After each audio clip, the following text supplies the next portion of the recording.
And he says, so when you're being tempted, he says, no one has the right to say, God is tempting me. You can't say that. He says, because God has nothing to do with evil. He says, God can't be tempted, nor is he tempt anyone. God is perfect. The Bible says God is light, and in him there is no darkness at all. He's completely separate from sin. So when sin comes in and temptation comes in, don't blame it on God. It has nothing to do with him. But we want to blame. We got to blame someone, right? I mean, that's the way it was from the beginning, wasn't it? Blame. What happened? Do you remember Adam and Eve? What happened when Adam sinned and God confronted him on it? What did he say? She made me do it. Right? Those were his words. That woman you gave me. Those were his words. She did it. Everything was fine when I was by myself, and then she comes over. Hey, coochie, here's the apple. And it's like, he goes, it's all her fault. I was totally fine, and then she, tempted me.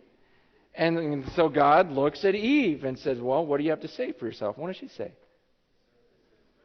The devil made me do it.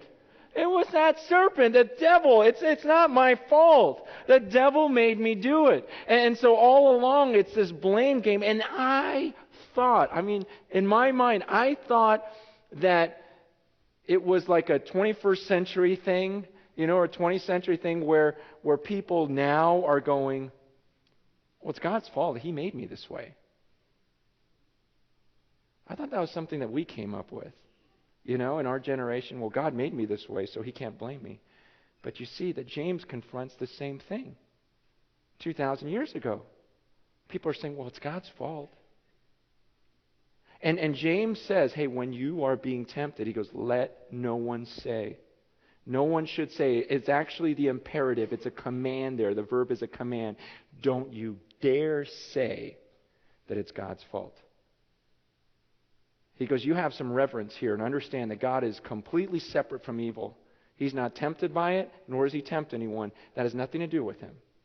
So don't you dare say it's God's fault. God made me that way. But we love to blame. So who do we blame? Verse 14. But each one is tempted when, by his own desire, he is dragged away, enticed. By his own evil desire, he is dragged away and enticed. So whose fault is it?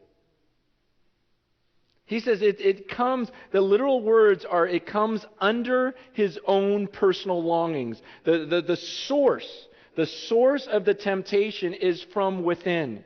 It is you yourself, your own personal longing. That's what's coming out here. It's not God doing something to you. It's not God tempting you. It's something inside of you that longs for these things that are outside of God.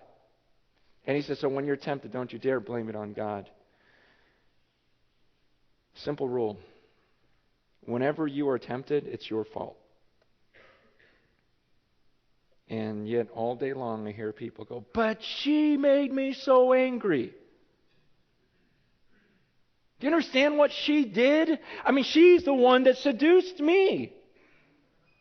It's her fault. Well, God made me this way. He's the one that gave me the desire, so ultimately it's him. We just keep blaming. I've been going through such a hard time. All these trials, don't you get it? And so I needed some sort of relief. I'm prone to addiction. It's in my genes. I can't help that. I'm prone to it. And my accountability group, they haven't called me in weeks. It's their fault too. And what do we want? We want someone to come to us and go, okay, it's not your fault. It's not your fault. It's not your fault. It's not your fault. It's not your fault, right? You just want to hear that so badly. And then you read the Bible, and what does the Bible say? It's your fault. You got this evil inside of you, and you're desiring it, and so don't blame anyone else. It's your deal. No one has the right. No one has the right, no matter what you've been through. I mean, if these people that James was writing to, remember, they're being dispersed everywhere. The persecutions come. They've seen family members die. They're out in the world, and yet still James says to them, look, you still don't have the right to say. Even though you're going through a hard time, even though you're tempted to sin, don't you dare put that on God. That's coming out of you. It's your desire. You're being enticed. You're being dragged away and enticed. And I like this word for enticed because it was a hunting term or a fishing term. It's the idea of a hook. And obviously this isn't enticing. So what do? I brought some worms, gummy worms, and it's this whole idea of what you do to a fish, because this word is the idea of drawing a fish away from its retreat. And it's about dangling something. Okay? This is what Satan does to us all day. He just kind of goes, come on, just take it. It looks good, doesn't it? Just take it. He's doing everything to entice you out of this place. He's doing everything to entice you out of your family. He's trying to do everything to entice you. Come on, just take it.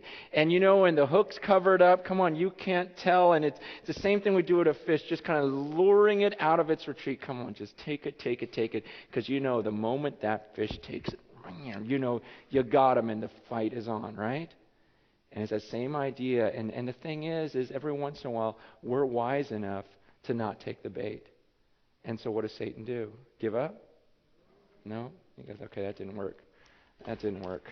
All right. Guess they're not going for worms today. Here's $100. All right, here we go. Come on. I got this last service. Come on.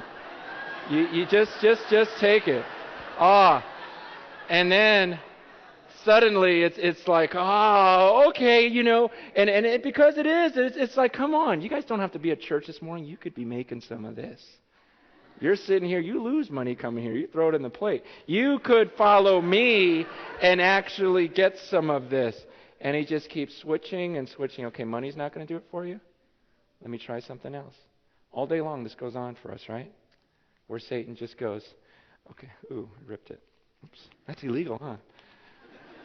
Okay, but it's this whole idea of, man, things are just being dangled. But the truth is that's not even a correct reflection, I don't think. I mean, to me, it's like we're bombarded here in Southern California. It's not even like one thing. This is what I feel like living in Southern California. This is what it feels like. It's like you're just, oh man, all around. It's like everywhere you turn, it's like, man, something is tempting you. Don't you feel like this? So what do?